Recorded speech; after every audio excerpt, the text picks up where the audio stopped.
सबसे बड़ा राज्य असम, जो सबसे बड़ी चुनौती से जूझता रहा है, चुनौती घुसपैठ की, चुनौती डेमोग्राफी चेंज होने की।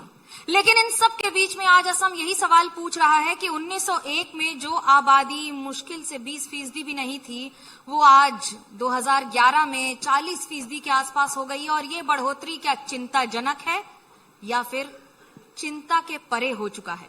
इस पर बात करने के लिए मेरे साथ आज एक लंबा चौड़ा पैनल है, लेकिन शुरुआत करेंगे अशोक जी से। अशोक जी, आपके पुराने बयान जो भी सुन लेगा वो ये कहेगा कि आप कहते तो सबका साथ सबका विकास है, लेकिन ऐसा लगता है कि जब भी मुसलमान सामने दिख जाए तो सारी भड़ास निकल जाती है वहीं पर। नहीं, ये गलत है। सबका साथ और सबका विकास भी हो रहा है और हर नागरिक को सुविधा मिल रही है। सरकार की जो भी सुविधा है वो हर नागरिक के लिए उपलब्ध है।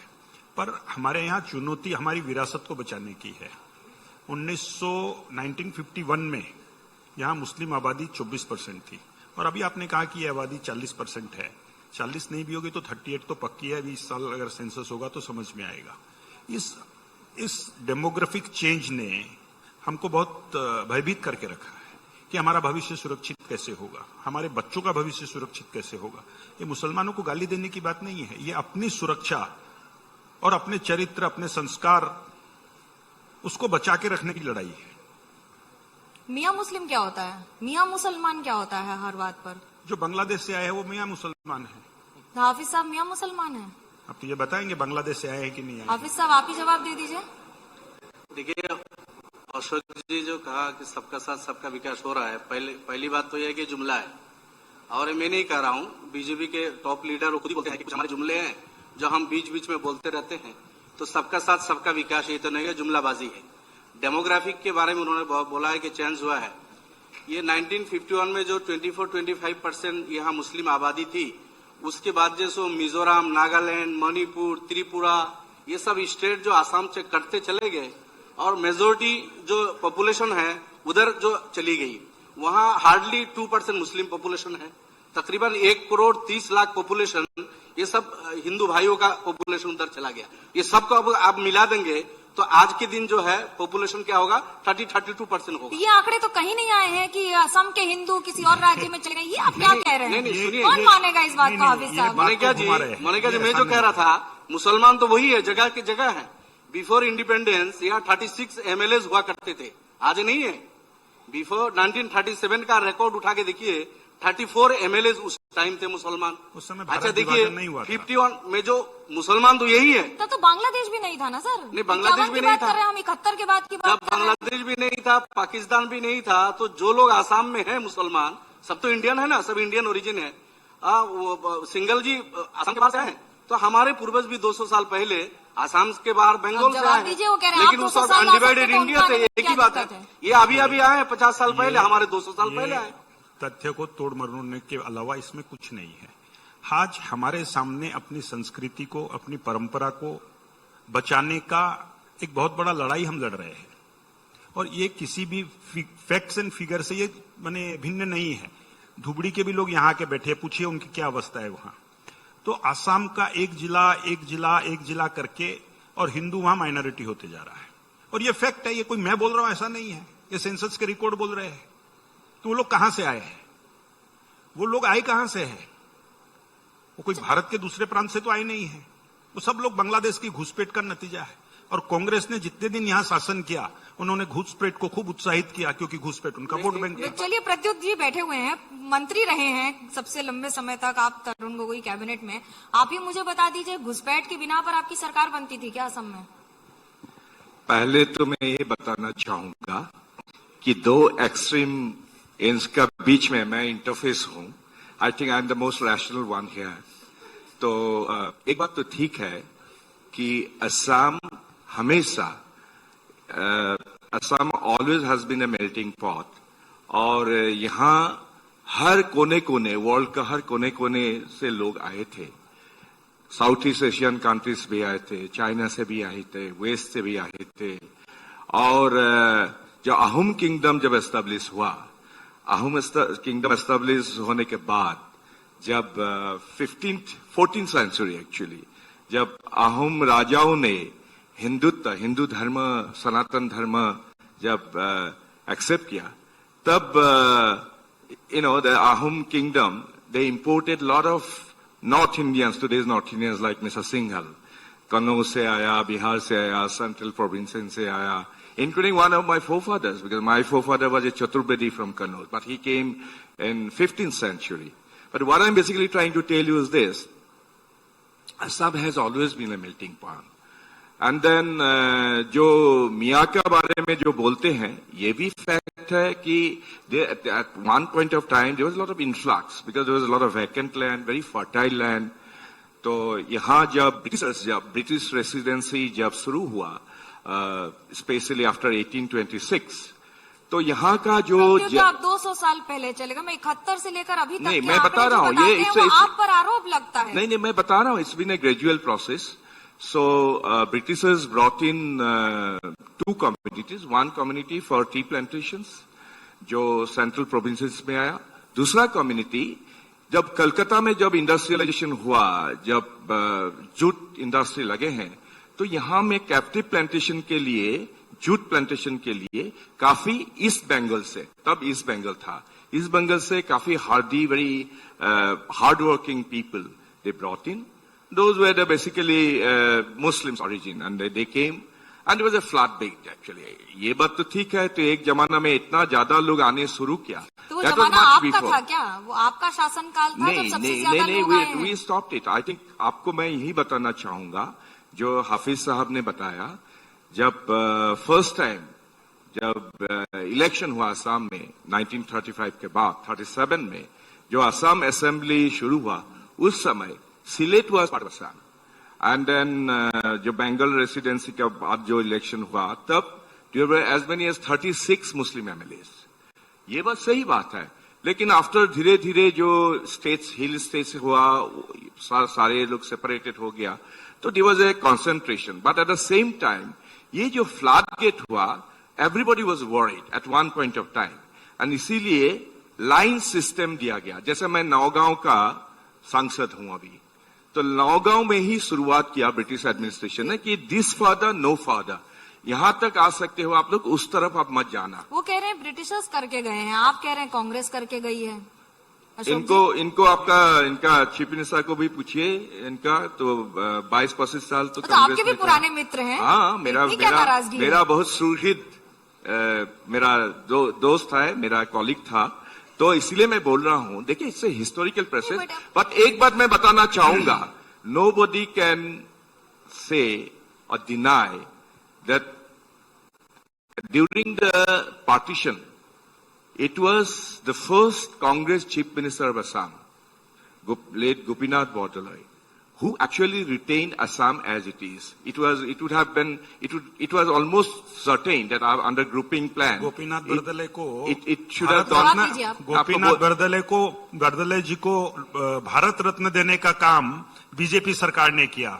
चीफ मिनिस्टर वो कांग्रेस सरकार के थे, और उसके लिए भी आपको 50 साल अपेक्षा करना पड़ा, क्योंकि आपकी सरकार थी, हमारी तो सरकार थी नहीं. जब हमारी सरकार आई, उन्होंने इतना अच्छा वालों का काम एक किया. ही हैबिट है, अपना तो कोई स्वाधीनता टाइम में कोई आइकन नहीं है, तो इसीलिए वो आइकन अब हमारे हो गए, आपके नहीं है. सुनिए, क्योंकि उनका आदर्श भी आपने छोड़ दिया, उनको ना कोई आपने सम्मान दिया. আপোনাৰ লগত ইয়াত চিঞৰ বাখৰ কৰিবলৈ অহা নাই মই, খালি মই এইটোৱে ক'ব খুজিছো যে you hijack Sardar Patel, you hijack Gopinath Bordoloi, you even hijack Lachit Borphukan as a Hindu. आपका ये हैबिट है. देखिए, आप बोलने तो दीजिए.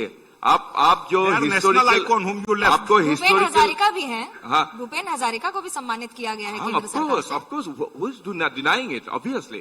But मैं यही बता रहा हूँ, because of the Gopinath Bordoloi fought and then retained Assam as it is, along with J.J. Nichols Roy of Undivided Assam, and everybody. And then that was the time that the Congress leadership always protected Assam. दादा, आप इतिहास की बात करें तो ठीक है, BJP करे तो गलत है, या यूडीएफ करे तो गलत है. तो मुझे ये बता दीजिए, जब आपके कार्यकाल में सबसे ज्यादा मुसलमानों की आबादी बढ़ती है, तो उस पर सवाल उठते हैं, ये कहा जाता है कि यही घुसपैठ है.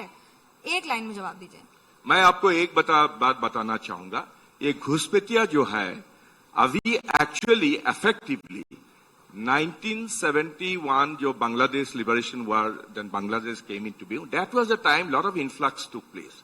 After that, it There was no influx as such, especially after signing the Assam Accord. आप मानते हैं इस बात को 2005 के बाद नहीं हुआ? मुख्यमंत्री जी का सोशल मीडिया आप देखेंगी तो आप देखेंगे कि हर रोज कुछ न कुछ लोगों को पुशबैक किया जा रहा है। और अगर हम कहते कि आसाम में घुसपैठ की समस्या नहीं है, मियां मुसलमान की समस्या नहीं है, तो हम आसाम आंदोलन के ऊपर भी प्रश्न चिन्ह लगा रहे हैं। 6 साल आसाम आंदोलन चला, 855 लोग शहीद हुए। हम उस आंदोलन को भी गलत साबित करने पे लगे, हम उस आंदोलन को भी गलत बता रहे हैं। अगर घुसपैठिया की समस्या है ही नहीं तो 6 साल आंदोलन कैसे चला? और आज भी उस समय जो आंदोलन हुआ, उस समय जो समस्याएं थी, उस समय जो लोगों के मन में भय था, वो डर आज भी है, वो डर आने वाले समय में भी रहेगा। हम अपने लोगों को, अपने संस्कार को, अपनी संस्कृति को सुरक्षित करना चाहते हैं, बस केवल इतना ही है। क्या मुसलमान भी डरते हैं? देखिए मनैया जी, ये जो पॉपुलेशन को दिखा के जो डराया जाता है लोगों को कि आसाम में मुसलमान के पॉपुलेशन का बहुत मतलब बेतहाशा ग्रोथ है। देखिए आप कंपेयर करेंगे पूरी इंडिया के साथ तो किसी किसी कम्युनिटी से हो सकता है कि थोड़ा सा रेशियो ज्यादा हो, लेकिन किसी से कम भी है। लेकिन यहाँ फैक्ट्स को तोड़ मरोड़ के पेश किया जाता है बीजेपी की तरफ से। खासतौर से जो मैंने बोला, जो अनडिवाइडेड आसाम जो था, अनडिवाइडेड आसाम से जब हिंदू पॉपुलेशन कट के अलग हो गया, मुसलमान तो जगह ही रह गया, उसको अगर अभी भी जोड़ देंगे तो 40% नहीं होगा, अभी 32% होगा। दूसरी बात यह है कि धोबड़ी के बारे में इन्होंने बोला। सेंसस को गलत कैसे ठहरा सकते हैं? 2011 के सेंसस के आंकड़े हैं। 11 के सेंसस में भी आसाम का हिसाब किया ना, आप पुराने आसाम को उठा के लीजिए, मणिपुर, नागालैंड, मिजोरम, तो सबको 2001 लेके से कंपेयर कर लीजिए ना, आप तो 2001 से कर लीजिए, नहीं, हर 91 से साल कर लीजिए। देखिए आसाम में अभी फर्टिलिटी रेट है 1.9। वो तो आपके नेता खुद कहते हैं बच्चे पैदा करिए। आज खुद बदरुद्दीन अजमल कह के गए खूब बच्चे पैदा करिए, आबादी की चिंता मत हेल्थ करिए। मिनिस्टर बैठे हुए हैं, मैं फैक्ट्स की बात कर रहा हूँ। फर्टिलिटी रेट आसाम में 1.9 है, मुसलमान का 2.38% है, बिहार में फर्टिलिटी रेट है 3%, उत्तर प्रदेश में इससे भी 2.5% है, कई ज्यादा है इन स्टेट में। आसाम के मुसलमान से ग्रोथ रेट उनका ज्यादा है। लेकिन इन्होंने ये जो धोबड़ी के बारे में बोला, धोबड़ी ग्वालपारा डिस्ट्रिक्ट का पार्ट था। Gwalpara sub division, धोबड़ी sub division में बिफोर इंडिपेंडेंस मुसलमान के पॉपुलेशन ज्यादा है। लेकिन जो कोकराझार है, बंगाईगांव वहां चिरांग हो गया, ये कट के हिंदू पॉपुलेशन इधर चला गया। अब जो भाई मुसलमान को सिर्फ छोड़ दिया, आप दिखा रहे 70% हो गया। भाई 70% नहीं, पूरा अनडिवाइडेड ग्वालपारा को आप उठाओ, चिरांग, कोकराझार, बंगाईगांव को मिलाओ, 70 नहीं होगा। बताइए आंकड़ों तो को इस जवाब तरह दीजिए। तोड़ मरोड़ के डरा के लोगों को आप डरा रहे हैं, facts को आंकड़े गलत दिखा रहे डराया हैं। जाता है, असल ये बात नहीं है। हमारे लोग डरे हुए हैं इनसे, हम इनको डरा नहीं रहे हैं, हमारे मन में डर है। डर निकाल दीजिए, डरने की जरूरत नहीं इसलिए है। है, मेरा भी डर 2 है, इसलिए आपका भी शायद 2 है। डर इसलिए है, अभी हमारे हमने देखा है ना, जो 10 सीएम साल साहब में आ गए थे, सुरक्षा वो दे पाए। 8 भाई बहन है। 10 साल पहले क्या अवस्था होती थी, और आज भी हमारी लड़कियां मियां मुसलमान के क्षेत्र में जो टीचर हैं, जो शिक्षिका हैं, वो उनके इलाके में जाकर के नौकरी नहीं कर सकती। बिल्कुल गलत है, हजारों लड़कियां नहीं है, नहीं है, मेरे हम नहीं ग्वालपारा, रखना चाहते धुबरी, हैं। बरपेटा एक उनको छेड़ा मिनिस्टर जाता है, होके, उनका रेप होता है, हुजाई में रेस्पॉन्सिबल हुआ है। पर्सन होके आप गलत बात बोल रहे हैं। हजारों लड़कियां हैं जो हमारे मुस्लिम इलाके में डरी टीचर हुई हैं, है, प्यार और वो डरी मोहब्बत हुई- के साथ हो डरी रही का है, कोई मोहब्बत मसला नहीं नहीं है है। दादा, कोई इक्का प्यार दुक्का मोहब्बत के नहीं साथ जहां इनके इलाके में हादसा हो रहा है, वो इक्का कह रहे हैं दुक्का आपके के इलाके में साथ नहीं, इनके प्रशासन इलाके तो में आपका- हादसा हो रहा है, जब वहां बात यहाँ भी हो रहा इलाके की और है। हादसे की हो रही है, तो सबका if you allow me sir, आप जो कह रहे हैं डर का प्रशासन माहौल तो है, आपका डर का माहौल है, 10 साल से आपकी सरकार है, अभी भी डर का माहौल है, तो फिर आप लोगों को चुनने का फायदा क्या हुआ लोगों को? डर का माहौल क्या, हमने तो रोका है ना, हमने रोका है, वही हम बता रहे हैं। अब तो डर खत्म हो गया होगा। डर खत्म है, पर डर ऐसा अभी आपने भविष्य कहा के डर का लिए भी माहौल डर है। खत्म हुआ, ऐसा नहीं है भाई साहब। आप जाके वास्तविकता को, मतलब बीजेपी को चुनते रहिए तभी डर बचेगा। तो बीजेपी इस डर पे चुनाव सत्ता में जीत के आएगी। बीजेपी डर पे जीत के नहीं आ रही है, ये गलत है। 2013 के बीजेपी राइट्स विकास के पे बाद जीत के आ राइट्स रही नहीं है। हुए। 2013 के कोकराझार राइट्स के बाद राइट्स नहीं हुए। लेकिन जब आप बात कर रहे हैं इसकी, तो इसको कैसे टेक्निकली कहा जाएगा कि जो माहौल है वो पहले से बेहतर है? तो कैसे है? नहीं, माहौल तो बेहतर है, माहौल डेफिनेटली बेहतर है। पिछले 5 साल के अंदर एक बंद नहीं हुआ, एक पिकेटिंग नहीं हुआ, एक धरना नहीं हुआ, तो एक आप बम बोल नहीं रहे फटा, थे एक कि अभी भी पिकेटिंग डर नहीं का हुआ। माहौल है। फिर भी डर का माहौल हिंदू लोगों के मन में तो डर का माहौल है। निकाल दीजिए ना डर। नहीं, कैसे निकाल देंगे? आपका बिल्कुल निकाल पॉपुलेशन दीजिए बढ़ ना। रहा है, आप लोग 4-4 शादी करते हैं, 16 बच्चे को जन्म देते हैं। अरे डर भाई कैसे मेरे नहीं पास निकलेगा? 2 है, आपके पास डर कहाँ 8 निकलेगा भैया? अभी एक सीएम साहब गए, 8 भाई बहन है। नहीं, आसाम के प्रेजेंट सीएम के 5 भाई बहन है। आपको लगता है यूसीसी लागू हो हम जाना 8 भाई चाहिए? बहन 16 बच्चे हैं। भाई आपके पास भी आपको- उतने हैं, आपको लगता इल्जाम है- हम पे दे रहे हैं आप। हाफिज साहब, आपको लगता है यूसीसी लागू हो जाना चाहिए पूरे देश में? यूसीसी लागू नहीं कर पाएंगे ना। क्यों? इनके कई राज्यों है जहां उनकी मजबूरी है, वो ऐसा की बात करते हैं। हम बोले हमारे पूरी इंडिया में कर मुख्यमंत्री देंगे, सुप्रीम कोर्ट वक्फ गोवा में और वो नहीं कर हमारे पाएंगे, मुख्यमंत्री जी ने घोषणा मेघालय में कर नहीं रखा कर है पाएंगे, और विधानसभा अरुणाचल में नहीं घोषणा कर कर पाएंगे। रखा है कि अगली सरकार के पहले विधानसभा सत्र के अंदर आसाम में यूसीसी लाया जाएगा। इनका जो यूसीसी है वो यूसीसी है ही नहीं, हाथ पैर तोड़ा हुआ यूसीसी है। बोले ये कम्युनिटी उससे अलग है, ये कम्युनिटी अलग है, मेघालय अलग रहेगा, अरुणाचल अलग रहेगा, वो यूसीसी कहा। यूसीसी तो वो होगा जो यूनिफॉर्म फॉर ऑल, लेकिन आप यूसीसी लाके ये कंडीशन क्यों लगा रहे? नहीं, आपके लिए कंडीशन अलग हो जाएगी तो यूसीसी ठीक है। क्या चीज? आपके लिए कंडीशन अलग हो जाएगी तो यूसीसी ठीक है। सबके लिए बराबर कीजिए ना, अगर सबके लिए बराबर हो, ये बराबरी की बात करते हैं, लेकिन अपने को जो मीठा मीठा हाफ हाफ करवा करवा तू ऐसा नहीं होना चाहिए ना। मिठाई खाएंगे यार, कड़वा क्यों खाएंगे? आपके लोगों के लिए छूट दे दो, किसी और का बंदिश लगा दो, लेकिन आपको डरने की जरूरत नहीं। हमारे लोग कंट्रोल कर रहे हैं, हम अपने लोगों की बोल रहे हैं कि भाई 2 से ज्यादा बच्चे अगर पालने का वो नहीं है मत बनाओ। आपके साक्षी महाराज तो बोल रहे 8-8 बनाओ, मुख्यमंत्री हेमंत बिश्व भी बोल रहे 3-3 करो बच्चे। ये तो आप लोग ऐलान कर रहे हो, हम लोग तो कमा रहे हैं। लड़ाई कहाँ जा रही है? ये कमा कुछ नहीं रहा, बोल रहे हैं, केवल कर कुछ नहीं रहे हैं। भाषण देने के लिए अच्छा है, करने के लिए मैं इसमें कोई काम नहीं कर रहा। Manurga, I think I said it earlier. Let me give a very rational view. This is a fact that the population growth rate among Muslims is little higher than the non-Muslim population. For various reasons for that. But this is nothing because of the religion. Because I want to tell you this, that the women, especially among Muslims, because we have seen, I have got a lot of experience, I have seen and I have traveled extensively throughout the length and breadth of the state. तो यहाँ का जो 4 areas है, we found even that time कि मुस्लिम में women थोड़ा education में पीछे था और उनका जो लड़कियां हैं, लड़कियां का शादी बहुत जल्दी हो जाता था. Then we faced, when Tarun Gogoi ji became the chief minister in 2001, we immediately implemented the Sarva Shiksha program. Sarva Shiksha made it compulsory that every child should go to school, especially in the 4 areas. It was made compulsory.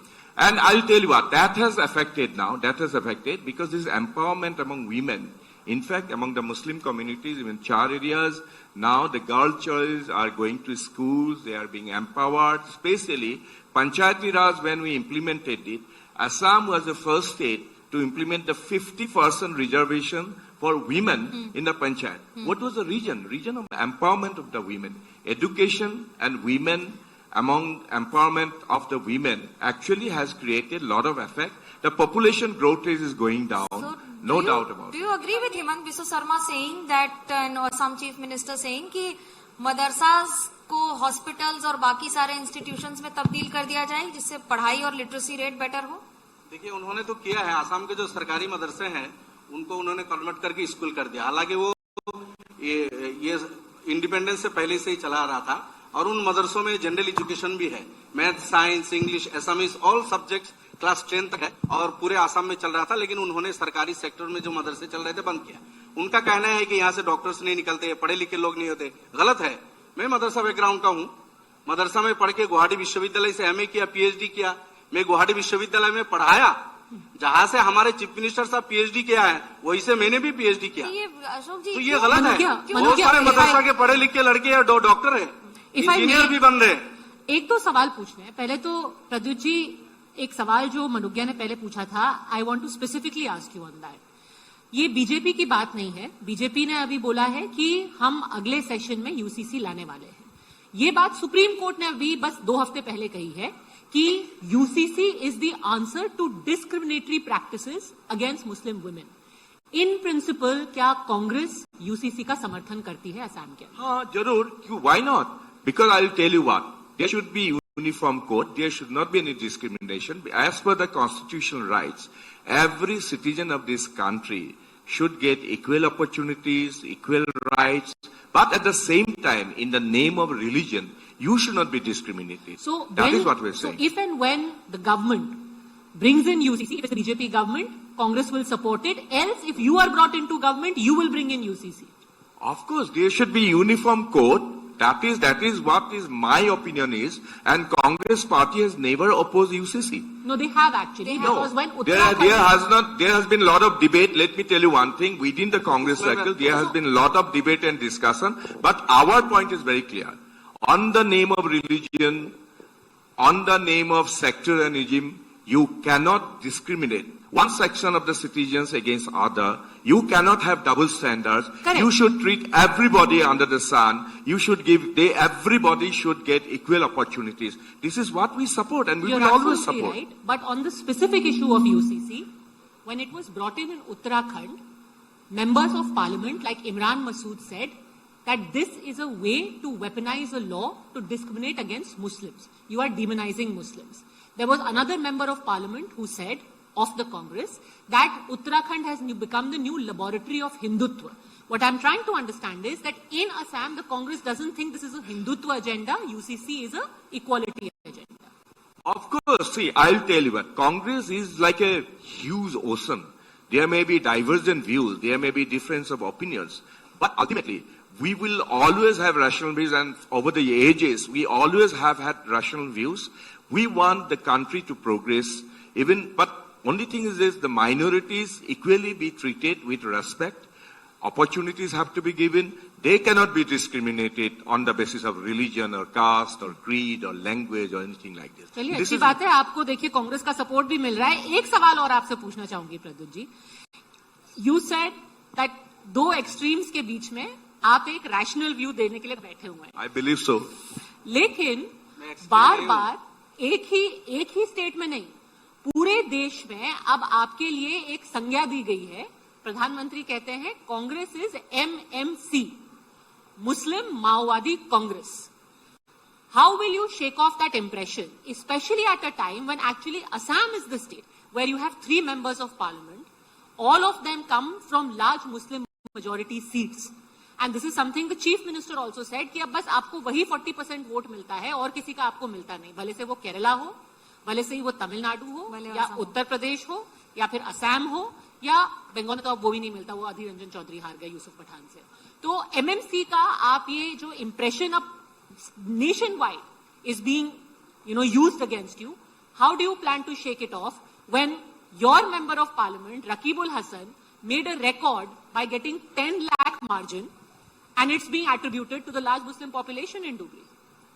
See, the Honorable Prime Minister can say anything to, perpetuate this polarization of politics. Our Chief Minister may say anything, but it is not going to stick on the Congress party. Because Congress party is, again I'm saying, has always taken up the cudgel on behalf of the downtrodden, for the poor people, always, and irrespective of caste, creed, and religion. And having said that, the statement that you have made, that, 3 MPs and then I have also won with Muslim support. Indeed, of course, Muslims also voted for me, but I think you should also know that my constituency, out of 9 assembly constituencies, 5 are Hindu dominated, 4 are Muslim dominated. So I'm very proud to say that I have equally got votes from Muslims as well as non-Muslims because of my rational views, and everybody, I'm acceptable to everybody, and that is what I should be. I didn't make that statement. The CM made that statement, that Congress is dependent on 40% vote. CM has got a habit of mutilating historical facts, always. Ashok जी, इसका जवाब दीजिए. ये प्रधानमंत्री और मुख्यमंत्री पर जो आरोप है. माननीय सांसद जी ने जो बोला है वो फैक्चुअली इनकरेक्ट है. ये जो बोल रहे हैं और वास्तविकता में जो स्थिति है उसका कोई संपर्क नहीं है. प्रधानमंत्री जी ने जो बोला कि कांग्रेस अब केवल इस तरह के काम करने के लिए ही राजनीति कर रही है.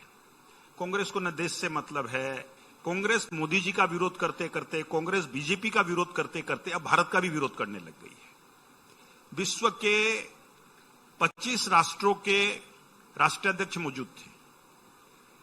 100 से अधिक देशों के प्रतिनिधि आए थे. AI सम्मेलन हो रहा था और वहां कांग्रेस के कार्यकर्ता जाकर के अर्धनग्न अवस्था में वहां स्टेज के ऊपर में जाकर के हंगामा करते हैं और इनके प्रिय नेता कहते हैं कि ये कांग्रेस के बब्बर शेर है, ये मेरे बब्बर शेर है. वो वहां किसका विरोध करने गए थे? देश का विरोध करने गए थे, बीजेपी का विरोध करने गए थे? वो तो बीजेपी का कार्यक्रम नहीं था, वो देश का कार्यक्रम था. युवा लोगों को कैसे रोजगार मिलेगा, युवा लोगों को कैसे अपॉर्चुनिटी मिलेगी, इसका फंक्शन था. वो AI समिट के अंदर जो विश्व के 25 देशों के राष्ट्राध्यक्ष मौजूद थे, वहां कांग्रेस ने क्या किया? वहां कांग्रेस का काम क्या था? वो क्या बीजेपी का विरोध करने गए थे? क्या वो प्रधानमंत्री मोदी जी का विरोध करने गए थे? या स्टेज पे खड़े होकर के उन्होंने जो किया उससे भारत का विरोध हुआ है? तो कांग्रेस अब धीरे धीरे मोदी जी का विरोध करते करते, बीजेपी का विरोध करते करते वो भारत का विरोध करने लगी है और उनका काम भारत विरोधी होते जा रहा पर कांग्रेस तो ये भी कह रही है ना कि हमें हिंदू और मुसलमान सबका वोट मिलता है, तो फिर आप ये क्यों कहते हैं कि आप सिर्फ मुसलमानों के वोट पर जीतते है। हैं? आप कांग्रेस कहां जीतती है मनोज्ञा जी? कांग्रेस को एक बार जब विदाई मिल गई, जिस स्टेट से कांग्रेस विदा हुई उस क्षेत्र में, उस राज्य में कांग्रेस वापस आई नहीं। गुजरात से जिस दिन कांग्रेस विदा हुई 30-35 साल में कांग्रेस वापस नहीं आई। बिहार से कांग्रेस विदा हुई, कांग्रेस वापस नहीं आई। यूपी से कांग्रेस विदा हुई, कांग्रेस वापस नहीं आई। पश्चिम बंगाल से कांग्रेस विदा हुई, पश्चिम बंगाल में वापस नहीं आई। तमिलनाडु से कांग्रेस विदा हुई, तमिलनाडु में कांग्रेस वापस नहीं आई। तो कांग्रेस जहां से विदा हो जाती है और वहां के लोगों को जब सुशासन का स्वाद मिल जाता है तो कांग्रेस को कोई भी वापस नहीं लाता है। आसाम में भी कांग्रेस गई, सरकार बनाने की तैयारी कर रहे हैं। नहीं, 2026 में नहीं, 2016 में जो कांग्रेस गई, अब कांग्रेस वापस नहीं आने वाली है, ये आप ध्यान में रखिए।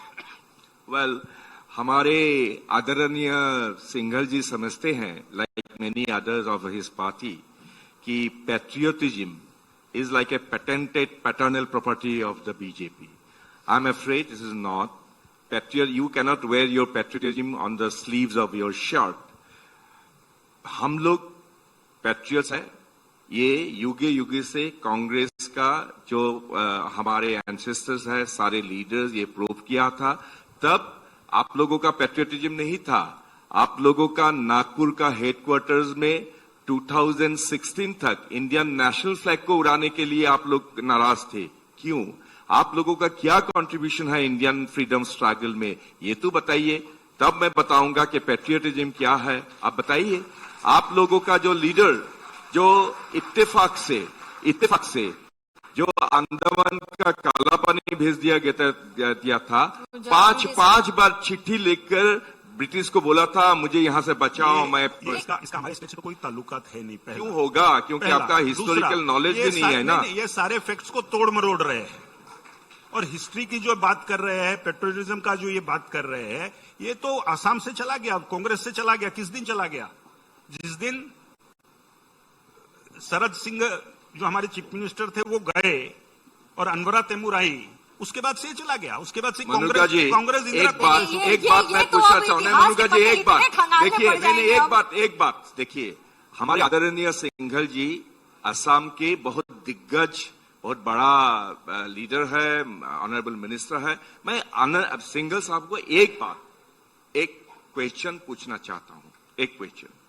तो सिंघल जी मुझे बताइए, आप तो असम का मिनिस्टर है, तो आप बताइए असम की जो इंक्लूसिव जो कल्चर है, जो कॉन्सेप्ट ऑफ बोडोखम, आपका अंडरस्टैंडिंग क्या है बोडोखम का? थोड़ा बताइए ना, हमको भी बताइए एक बार। डेमोक्रेसी का बात करते हैं, ये पेट्रोलिज्म का बात करते हैं, और जब इनके नेता के ऊपर इलाहाबाद हाईकोर्ट ने स्ट्रिक्चर दिया कि इनका निर्वाचन रद्द किया जाए, तो Don't divert the topic, Mr. Singhal. Don't divert the topic. You are a minister of Assam. I am asking you. What is your understanding about Bodokham? What is Bodokham? Do you know what is Bodokham? No, don't forget. Your party, your Prime Minister Indira Gandhi imposed emergency in this country, and that remained valid for 19 months. But I am afraid since 2014 there is an undeclared emergency here in the country. नहीं, बात जब असम की हो रही है तो आज जब हम मेजोरिटी वर्सेस माइनॉरिटी कर रहे हैं, हाफिज साहब आपसे जरूर पूछना चाहेंगे, क्या माइनॉरिटी ही डिसाइड करेगा कि यही हमारा ट्रेजेडी है। असम का एक दिग्गज मिनिस्टर ये बोडोखम क्या है ये भी नहीं जानते हैं वो। देखिए,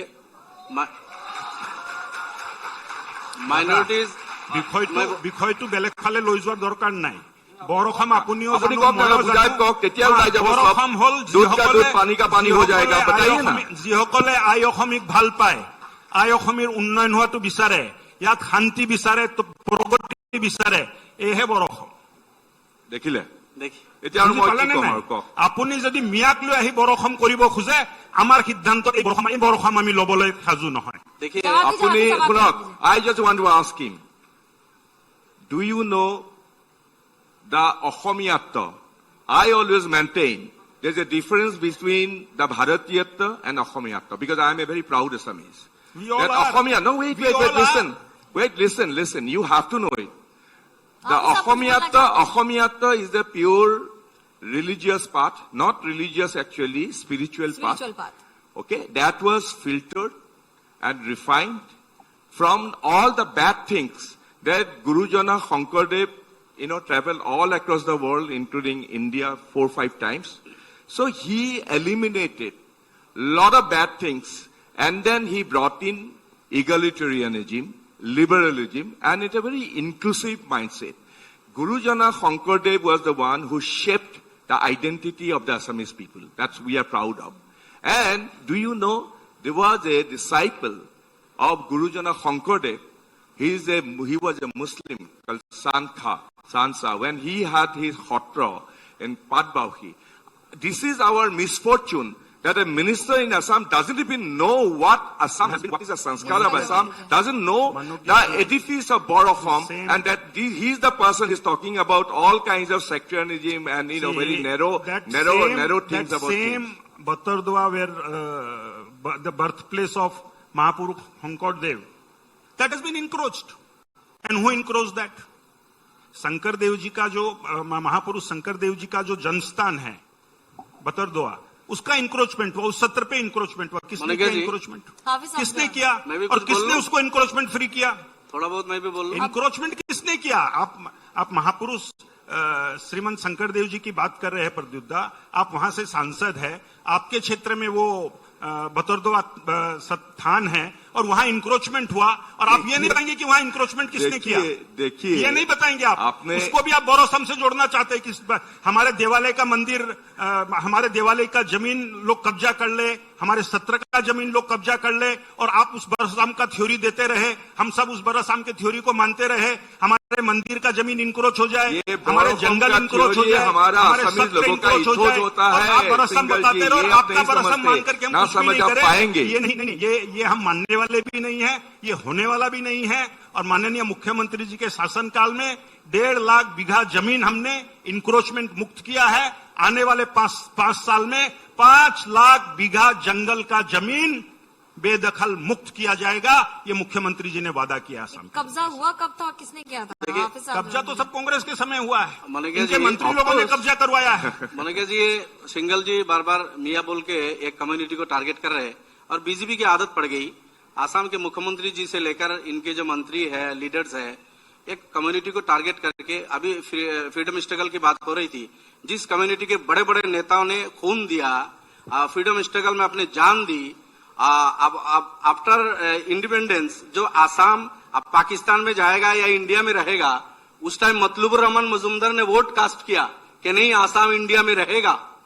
उस टाइम फखरुद्दीन अली अहमद साहब ने वोट किया कि आसाम इंडिया के साथ रहेगा, पाकिस्तान के साथ नहीं जाएगा. उन लोगों को ये लोग बदनाम करते हैं, मियाँ बोल के टारगेट करते हैं. हालांकि उस टाइम ब्रिटिश के साथ रहने वाले फ्रीडम स्ट्रगल में कोई उनका कंट्रीब्यूशन नहीं है. वो लोग जिनके पूर्वज की यहाँ कुर्बानी है, उनको टारगेट करते हैं, उनको बुलडोज करते हैं, उनको बोलते हैं ये घुसपैठिया है. हालांकि इनको खूब मालूम है कि 150-200 साल पहले ब्रिटिश पीरियड में जहाँ झारखंड, उड़ीसा, बिहार से हमारे बागान के भाई लोग आए थे, at the same time Bengal से, at the same time Bengal से अपने कंट्री के, अगर सही मान ले, अपने कंट्री के असम आंदोलन गलत हुआ था, दूसरे स्टेट में आए. असम आंदोलन गलत हुआ था, ये मान ले. असम आंदोलन में तो हर व्यक्ति शामिल हुआ था ना. मैं उस पे आ रहा हूँ, घुसपैठ के खिलाफ हर धर्म का व्यक्ति शामिल हुआ था. मैं बोल रहा हूँ मनोज जी, मैं उसमें भी बोलूंगा कि 150-200 साल पहले जो अपने कंट्री के एक स्टेट से दूसरे स्टेट आए, जैसे इनके पूर्वज ने आसाम आए, गुजरात के लोग आसाम में है, पंजाब के लोग आसाम से है, आपके राजस्थान के लोग हैं, बिल्कुल रह सकते हैं. इंडिया के कॉन्स्टिट्यूशन ने अलाउ कर रखा है.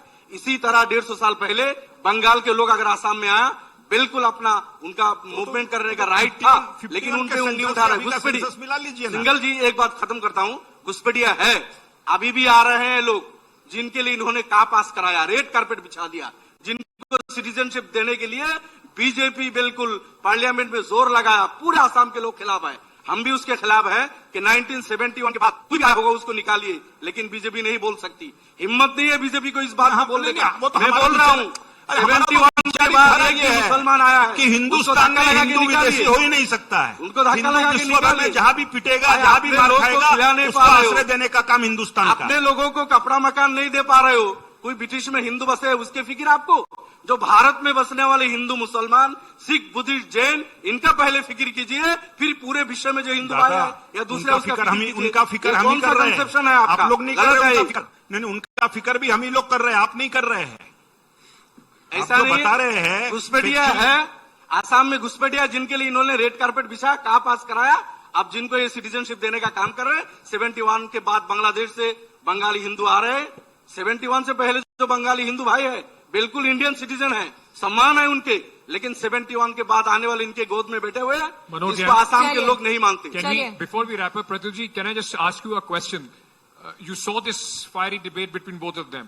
सर, ऐसा ना हो जाए आप शांत रह जाए और असम का चुनाव भी ऐसे ही निकल जाए, दोनों तरफ का ध्रुवीकरण होता रहेगा और कांग्रेस पानी बीच में देंगे, ऐसे मैं ही रह जाए। फास्टिंग तोड़ लेता हूँ। I was just asking you that you saw how the BJP and AIUDF at this moment were fighting on the stage. This is something that the Congress leaders think. That is why you keep calling them the B team of the BJP. In this atmosphere, do you think the Congress party, if polarization, the way it is working, the way the allegations, counter allegations are happening, the Congress would be at loss? You would lose both majority and minority vote? I want to tell you something.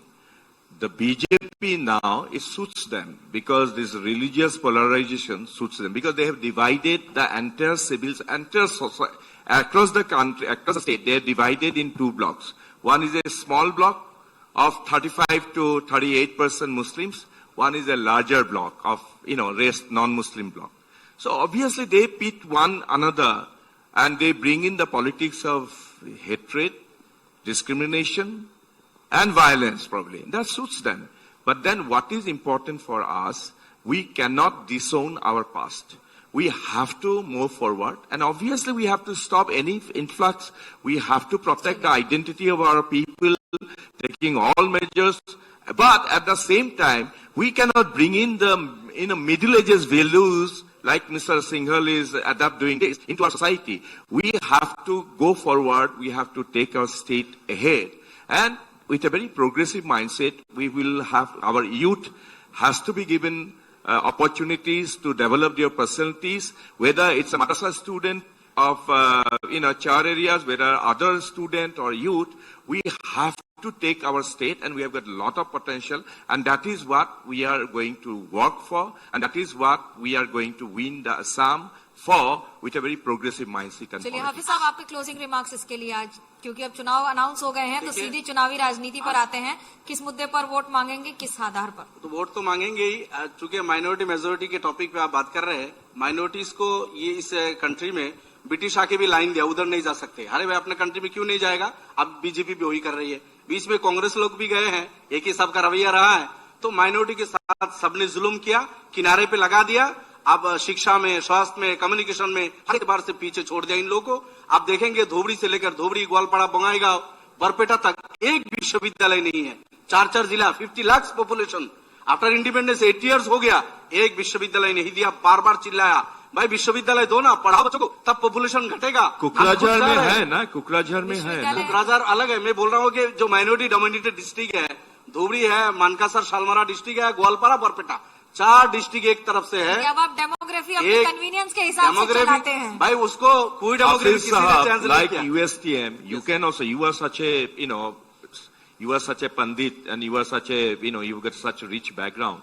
Why don't you take initiative and start an university? We will all help you. Of course. बिल्कुल हम कर रहे हैं। Ajmal super party से देखिए, Ajmal super party से 563 लड़के NEET qualified करके पूरे इंडिया के मेडिकल कॉलेज में सीट लिया है। इस बार हम उस लाइन पे जा रहे यही हैं। मुद्दा बना दीजिए कि देखिए विश्वविद्यालय बनाएंगे। बिल्कुल होगा, लोग देख रहे हैं कि हम शिक्षा में, स्वास्थ्य में 563 स्टूडेंट नीट क्रैक करके इस साल Assam all over India AIIMS से लेकर चलिए हम ये कह दें कि AIUDF हम विश्वविद्यालय भी टारगेट है, लेकिन सरकार की दायित्व बनता है। हम तो करेंगे, हम तो कर रहे हैं, लेकिन सरकार का जो दायित्व बनता है, सरकार ने सबका साथ सबका विकास नहीं निभाया।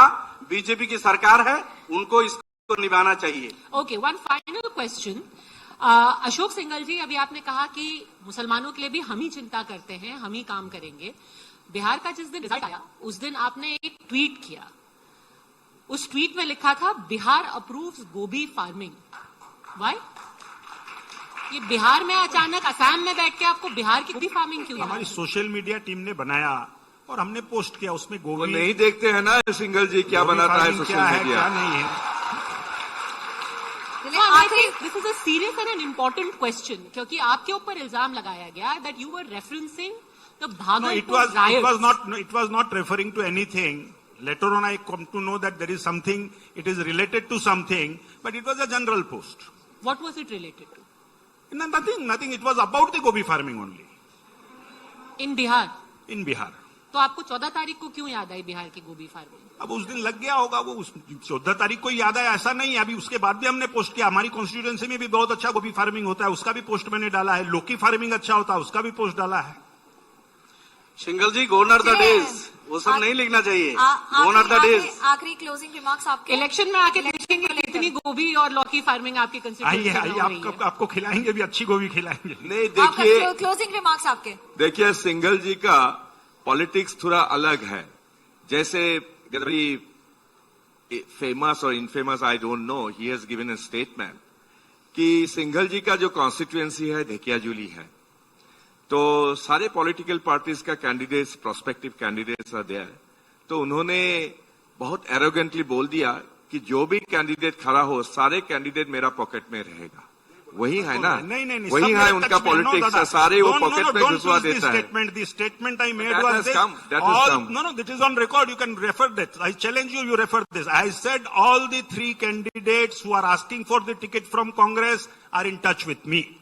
That is the statement. Not in my pocket. They are in touch with me. And of course, they are. Arrogance. That is the power of arrogance. President is in touch with BJP, former state president ही तो अब BJP के पूरी तरह touch में आ और रहे अभी हैं भी ना। बहुत लोग हैं जो टच में हैं। अब तो क्या एक आप बहुत लोग उम्मीदवार हैं। की बात कर रहे हैं, घेर तो रखा former हमने, state पूरी president चले कांग्रेस को जाते हमने हैं। घेर रखा, पूरी कांग्रेस को हमने घेर रखा। कौन कौन टच में है बता कांग्रेस लोग यही आपको चला रहे हैं। सिंघल जी, आप ही एकमात्र है जो पुराना बीजेपी का, आरएसएस का है, बाकी तो सब कांग्रेस ही चला रहा है आपका। इसी बात से अरे खुश तो हो के कांग्रेस कांग्रेस वाले ऐसे आइए। नहीं होता। सर, तो कांग्रेस इसी बात से संतुष्ट है कि ऑपोजिशन में बैठे हैं, लेकिन सत्ता में हमारे भाई बंधु बीजेपी के झंडे के तले हैं। Of course, Mr. Himanta Biswa Sharma was a colleague. He was with me as a minister. We struggled together. We were in the Congress party. Of course, I remained back in Congress. But not only Himanta Biswa Sharma. You see, all the important ministers, मुझे खराब लगता है पुराना जो BJP वाला है कहीं नहीं रहा।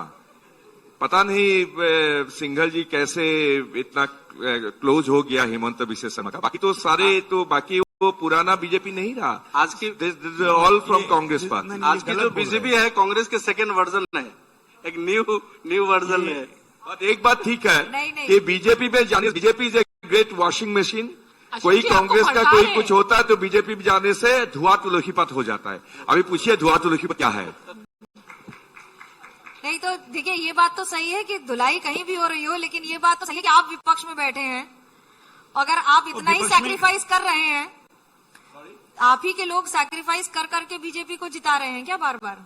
हाँ, कांग्रेस का जो ग्रूमिंग है, ये बीजेपी को बहुत काम में आ रहे हैं।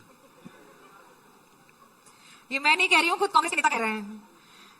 चलिए, आप सबका हमसे जुड़ने के लिए बहुत बहुत Thank you very धन्यवाद, much. इतनी एनलाइटनिंग सेशन के लिए, और the true fireworks that we experienced in Assam elections just as they are announced. Thank you so much for joining us. Thank you.